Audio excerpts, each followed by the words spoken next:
Bismillahirrahmanirrahim. Assalamualaikum warahmatullahi wabarakatuh.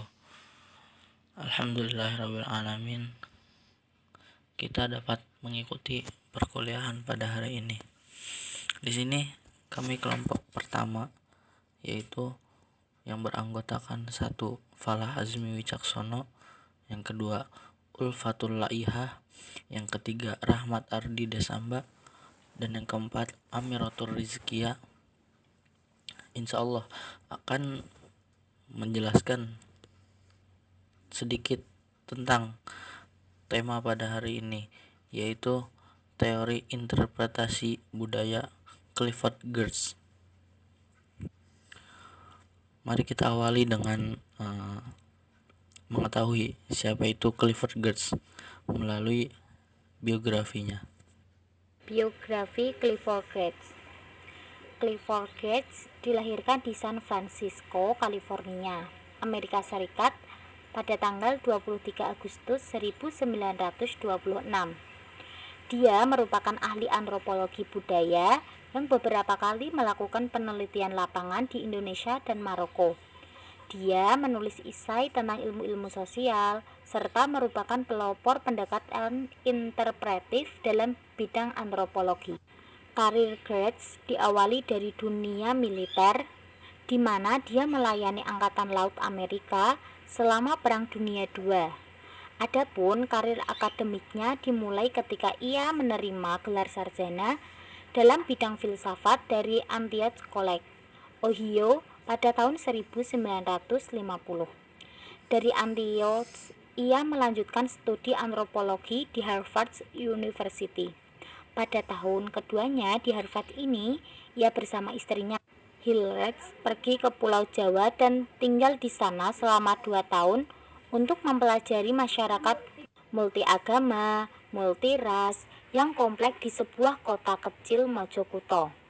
Setelah kembali ke Harvard, Geertz pada tahun 1956 memperoleh gelar doktor di Harvard Department of Social Relations dengan spesialisasi dalam antropologi. Setelah itu, dia melakukan riset berikutnya di Bali dan di komunitas Muslim Maroko. Dan ia kemudian menyelesaikan riset tersebut pada tahun 1958. Pada waktu itu, dia menjadi satu-satunya ilmuwan antropologi yang bergelar profesor. Karya-karyanya antara lain The Religion of Java, Agricultural Evolution, The Social History of an Indonesian Town, dan lain sebagainya. Dan masih banyak tulisan lain, baik dalam bentuk buku maupun artikel. Pada tahun 2006, Geertz meninggal dunia di Philadelphia dalam usia sekitar 80 tahun. Dia meninggalkan banyak sekali karya yang teori-teorinya bisa menjadi rujukan, tidak hanya kalangan antropolog, tapi juga ilmuwan humaniora pada umumnya. Latar belakang pemikirannya, pendekatan Geertz terhadap agama bisa dilihat dari dua sisi, yaitu sisi etnografi dan sisi teoritis. Dan semua itu akan tampak jelas dengan memperhatikan latar belakang pendidikan antropologinya, yakni Harvard University. Melihat latar belakang pendidikan Geertz di bidang antropologinya ini, tampaknya ide agama dan budaya Geertz berkembang di bawah dua pengaruh utama, yaitu tradisi antropologi Amerika yang independen dan kuat, dan perspektif tentang ilmu sosial yang ia jumpai saat belajar di Harvard di bawah teoritisi terkemuka, Talcott Person. Dalam tradisi antropologi Amerika, ditegaskan bahwa setiap teori harus berasal dari etnografi atau partikular yang teliti, yaitu suatu studi yang berpusat pada satu komunitas dan mungkin memakan waktu bertahun-tahun atau berpuluh-puluh tahun untuk menyelesaikannya. Di samping kerja lapangan, para perintis antropologi Amerika juga memberi tekanan pada budaya. Selain unit kunci studi antropologi, Mereka menegaskan bahwa di dalam studi lapangan, mereka tidak hanya meneliti sebuah masyarakat, tetapi juga suatu sistem ide, adat istiadat, sikap, simbol, dan institusi yang lebih luas, di mana masyarakat hanyalah suatu bagian. Dan saat mahasiswa, tentu saja Grade telah menyerap sebagian besar ide-ide utama para perintis antropologi Amerika seperti Boas, Kreber, Lowy, dan Bennett ke dalam perspektif antropologinya. Adapun terhadap perspektif ilmu sosial, tampaknya Talcott Person, gurunya di Harvard, telah bertindak sebagai penyalur ide-ide Weber kepada Grade. Person ini merupakan teoritisi sosial terkemuka Amerika waktu itu yang sangat berpengaruh oleh sosiolog besar asal Jerman. Max Weber Person ini juga telah menerbitkan studi-studi orisinil dan brilian tentang hubungan antara agama dan masyarakat. Person ini pula yang menerjemahkan beberapa karya Weber serta menjelaskan ide-ide pokoknya. Dari person ini, Grade diperkenalkan dengan ide-ide Weber, terutama tentang pandangan Max Weber bahwa manusia adalah makhluk yang terjebak dalam jejaring atau web. Makna yang mereka buat sendiri. Makna budaya adalah jejaring itu. Dari pandangan ini, Grade kemudian mencoba mengelaborasi pengertian kebudayaan sebagai pola makna yang diwariskan secara historis dan tersimpan dalam simbol-simbol yang dengan itu manusia kemudian berkomunikasi, berperilaku, dan memandang kehidupan. Lebih lanjut, Grade juga berpendapat bahwa untuk memahami dunia manusia yang syarat makna, tidak cukup dengan mengandalkan logika positivisme saja, tetapi juga harus melibatkan metode penafsiran atas motivasi aktor penciptanya, serta berbagai komponen yang turut membentuk jaringan makna di mana aktor tersebut merupakan bagian tak terpisah dari komunitasnya. Bertolak dari pemikiran seperti ini tidaklah mengherankan jika kemudian analisis Grade tentang kebudayaan dan manusia tidaklah berupaya menemukan hukum-hukum seperti di ilmu-ilmu alam, melainkan kajian interpretatif untuk mencari makna. Di bawah pengaruh pemikiran ala Weberian dan juga tradisi antropologi Amerika ini, Grade tertarik untuk memfokuskan diri pada interpretasi simbol-simbol yang diyakininya memberi arti dan aturan kehidupan masyarakat. Namun begitu, tampaknya Grade tidak hanya mau menerima teori-teori dari para pendahulunya secara taken for granted, di mana dia ternyata mencoba menyimpang dari tradisi antropologi sebelumnya yang memberi perhatian utama kepada kelompok suku atau pemukiman di sebuah pulau terpencil, komunitas kecil petani atau pengembala, atau suku-suku terasing yang cenderung menghilang. Sebaliknya, Grade justru lebih tertarik memperhatikan bagaimana aspek-aspek kehidupan yang berbeda bercampur dalam suatu kesatuan budaya dalam menyiapkan deskripsi yang detail dan sistematis tentang masyarakat non-barat. Grade juga mengupas lebih detail tentang konsep agama dan budaya dengan metode text description atau deskripsi pendalam sebagaimana yang digambarkan oleh antropologi Inggris Gilbert Rayleigh, bahwa meskipun budaya cenderung memiliki berbagai arti dari para antropologi, namun kata kunci yang sebenarnya adalah makna atau signifikasi. Dalam buku Interpretation of Culture, Grade mengatakan bahwa sebuah analisis budaya bukanlah sebuah sains eksperimental yang mencari suatu kaidah, tapi sebuah sains interpretatif yang mencari makna. Interpretasi budaya dan agama text description Dalam penerapan objek teorinya, Grit mencoba menyimpang dari tradisi antropologi sebelumnya yang memberi perhatian utama kepada kelompok suku atau pemukiman di pulau terpencil. Komunitas petani atau pengembala atau suku-suku terasing yang cenderung menghilang. Pojokkuto, sebuah kota kecil di Pulau Jawa, dipilih untuk memberikan kontras dari kecenderungan tersebut. Mojokerto mempunyai kehidupan masyarakat yang multi agama, multi ras yang kompleks di sebuah kota kecil yang penduduknya melek huruf dengan tradisi tua, urban tidak homogen serta sadar dan aktif secara politik. Awalnya, Gies berpandangan bahwa suatu agama akan tergambar dari dan oleh kondisi masyarakat pemeluknya, sebagaimana yang selama ini dia yakini oleh penganut fungsionalisme. Namun masyarakatnya pun akan ditunjukkan oleh agama yang mereka anut. Dalam upayanya untuk menguak fenomena menarik berkenanan dengan masyarakat di Mojokerto, Gies melihatnya sebagai suatu sistem sosial dengan kebudayaannya yang akulturatif dan agamanya yang sinkretistik, yang juga terdiri atas sub kebudayaan Jawa yang masing-masing merupakan struktur-struktur sosial yang berlainan. Struktur-struktur sosial yang dimaksud adalah abangan, yang intinya berpusat di pedesaan. Santri, yang intinya berpusat di tempat yang perdagangan atau pasar.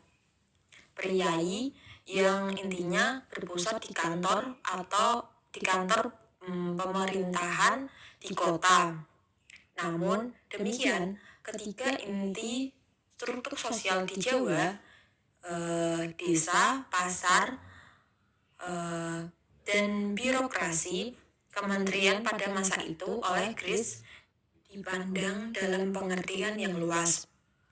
Menurut tiga tipe kebudayaan abangan, santri, dan priai merupakan cerminan organisasi moral kebudayaan Jawa, di mana ketiganya ini merupakan hasil penggolongan penduduk Mojokerto berdasarkan pandangan mereka, yakni kepercayaan keagamaan, referensi etnis, dan ideologi politik. Selain itu, di Mojokerto ini juga terdapat 5 jenis mata pencaharian utama, petani, pedagang kecil, pekerjaan tangan yang bebas, buruh kasar, dan pegawai.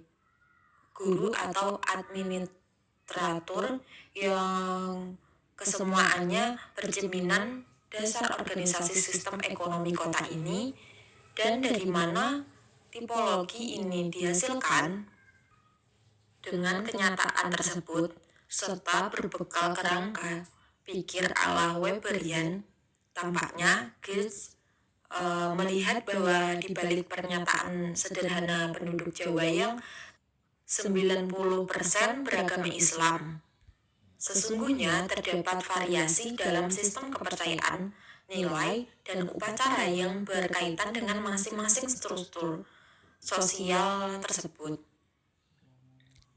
Adapun agama masyarakat Jawa menurut Gies, setiap melakukan penelitian lapangan di Mojokerto dari bulan Mei 1953 sampai bulan September 1954, yang kemudian diajukan sebagai disertasi doktoral dan diterbitkan dengan judul The Religion of Java. Dan ada beberapa hal yang menarik untuk dikaji, yang antara lain agama sebagai faktor budaya. Clifford Geertz dalam antropologi budaya kehidupan Jawa, ia melihat agama sebagai faktor budaya bukan semata-mata sebagai ekspresi kebutuhan sosial.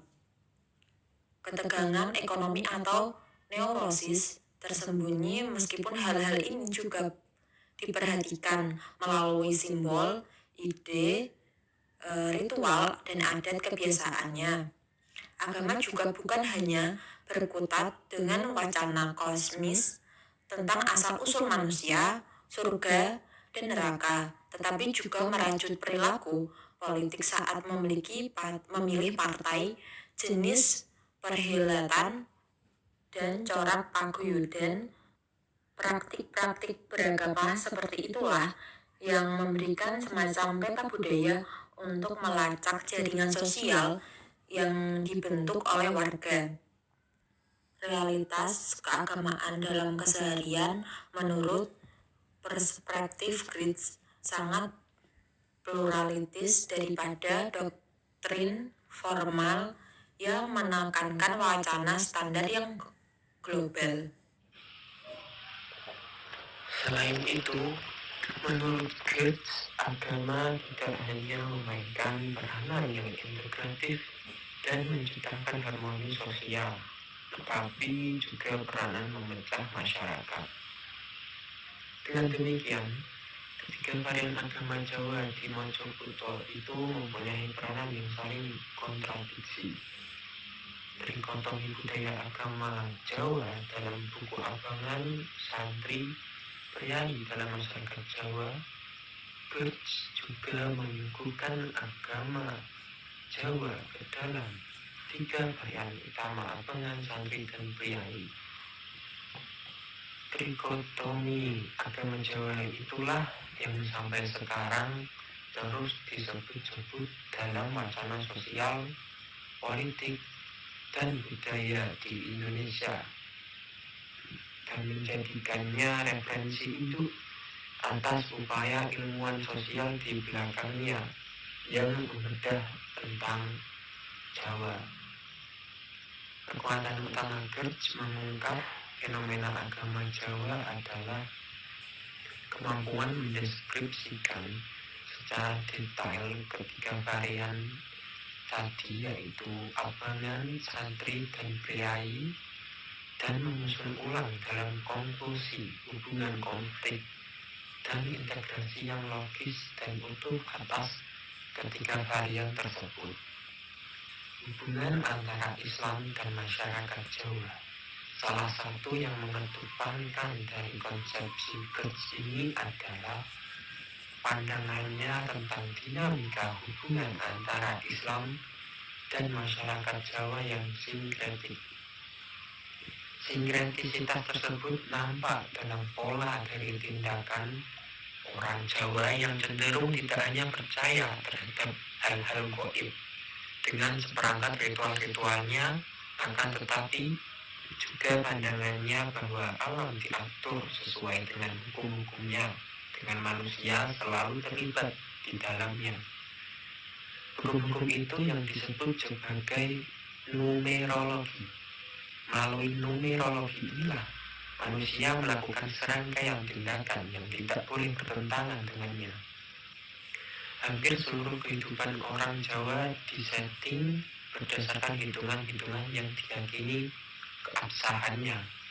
Kebahagiaan atau ketidakbahagiaan hidup di dunia ditentukan oleh benar atau tidaknya pertemuan tersebut dilakukan dalam kehidupan.